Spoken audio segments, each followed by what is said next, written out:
Welcome to Homemade Movies. We're going to mix it up a little bit this week to be part of YouTube's Geek Week, and we're going to show you how we made our homemade kick-ass scene, and then on Friday, as part of Fan Day, we're going to show you the full scene that we made along with the comparison with the original video. So we're super excited to be part of Geek Week, and they've already featured our homemade Star Wars scene, which stars Chris Hardwick, so we're excited about that. So stay tuned on Friday for the full video, and right now, we're going to show you how we made our homemade kick-ass scene.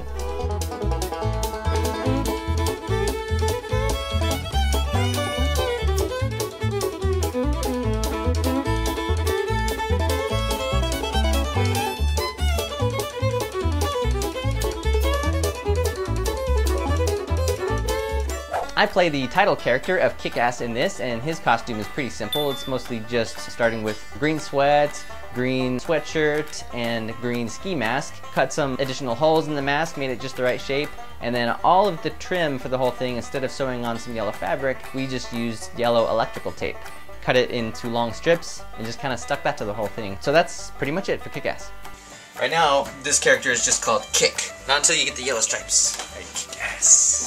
The role of Hit Girl was played by Homemade Movies newcomer Carly Waldman, and she was a great sport to come on board. She had a really cool outfit. It started with a purple base, we've got the purple pants, purple top, and then just adding on lots of accessories. And you've got the skirt, which was actually I think like a men's flannel, and we just cut it into a strip and sort of safety pinned that on, and that makes the skirt. We've got leftover rad boots from our Matrix video, so she wore those, and those things are gigantic. Yeah, just your size. My foot was just like floating in the boot. And then you've got pink belts with all kinds of cool accessories on it. Just used some pink spray paint, and it looked pretty much identical to the one in the movie.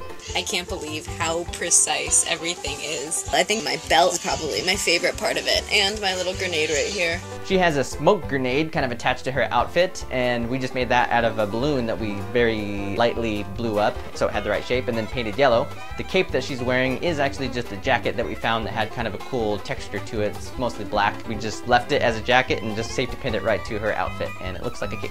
We made the mask out of just a piece of black fabric, super easy, probably the way they did it in the movie. And you cut the eye holes, tie it on, and then you add that purple wig on there. This is exactly the same as like the actual costume. Theirs is homemade.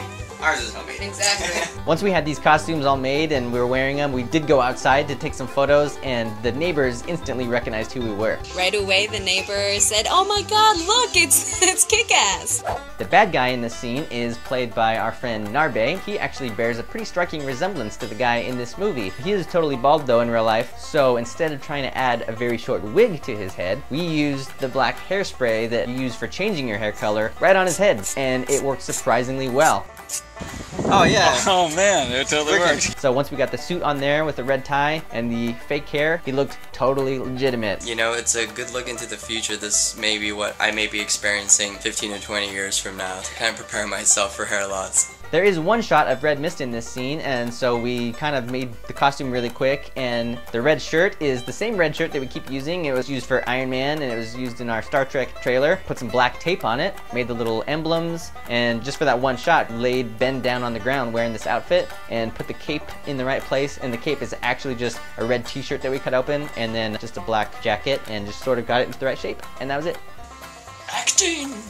Kick-Ass wears a really cool jetpack in this scene. You know, theirs is somewhat homemade to begin with, and it's got some foil and whatever, so ours didn't look that different. We used foil and silver spray paint. Ben made this thing out of some 2-liter bottles and some miscellaneous parts that we had left over, some little containers and just plastic and cardboard. Painted some green straps and just kind of clip it into place. The little handles that if you were going to be flying with it, you would grab onto came off of the trash barrels from the Star Wars trench run thing that we did. So those were just chopped off, but we never throw anything away if it looks like it could be useful. So those handles were lying around, and by golly, we used them. The big bazooka that Kick-Ass uses in the scene started with a piece of plastic tubing that we had. We used that for a barrel of a gun in our Red 2 trailer, and then just extended it with some cardboard. Put some handles on there. Those are, I think, the trash barrel handles again, and a little scope and some little details, and then you paint it kind of green and black. You usually only see it from the front, but there's one quick side shot where you get to see how long this thing is. There's a quick shot when Kick-Ass fires it. If you look closely, he's holding the gun in one shot, and then in the next shot, I'm actually just holding a big flashlight.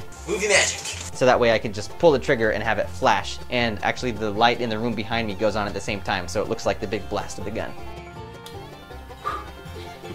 For the quick shot of the bazooka firing all the way across the room, that's just me standing on one side and Narbe as the bad guy on the other side, and then John is standing just close to the camera and just moving one of those small sparklers past the lens really fast, so you get those sparks that kind of just go from one side to the other. And if you look closely in that shot, Hit Girl is lying on the ground, but Carly was already gone for the day, so that's Ben wearing the Hit Girl outfit. Who let her in here? I'm here for the party.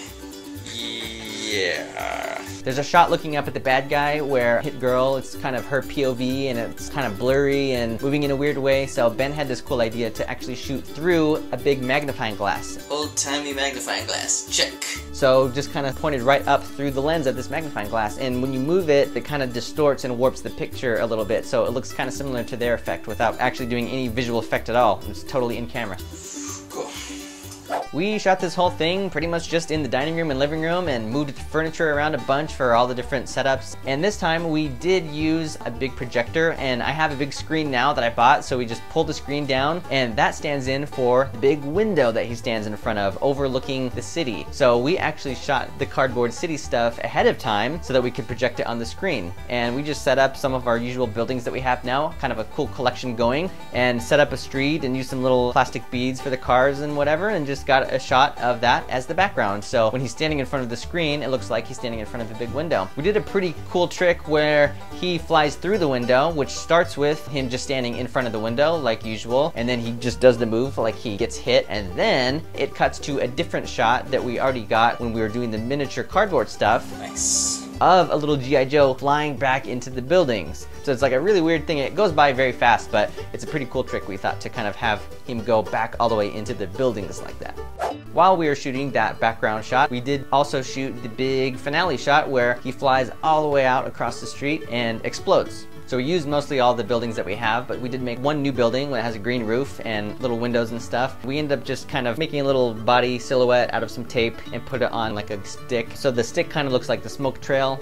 We figured we could just kind of stick that through, and John is sort of hiding through the buildings there, and then at the right moment he blasts the fire. That's just using our WD-40.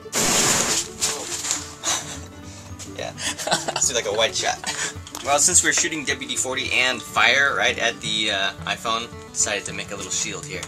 We did a couple different versions. We did some that were really small, we did some medium ones, and some huge ones, and like looked like the whole city was on fire. Their explosion isn't really that big, but we wanted to make sure that it covered the little guy. Getting the timing was really crucial on that too, kind of pulling out to the wide shot and having an explosion at exactly the right moment. And that is how we made our homemade kick-ass scene, which comes out on Friday as part of YouTube's Geek Week, and you can find out all about Geek Week in the link. And so if you stay tuned on Friday for that, you'll see the main video, the full video, and the side-by-side comparison with the original scene from the movie. So subscribe to Cinefix for new episodes every Tuesday, and we hope to see you then. Hey, anybody see that Diet Coke? I'm really thirsty. Oh. Bam, bam, bam, bam, bam. Why don't you pick on someone your own size? It's the line from the movie. It's just another day at the office, you know. So you got in a fight or what?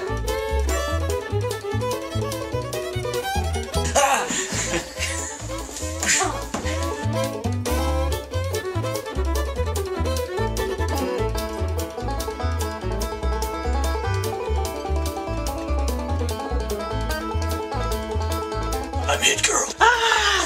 Perfect. Nailed it. First take. Awesome.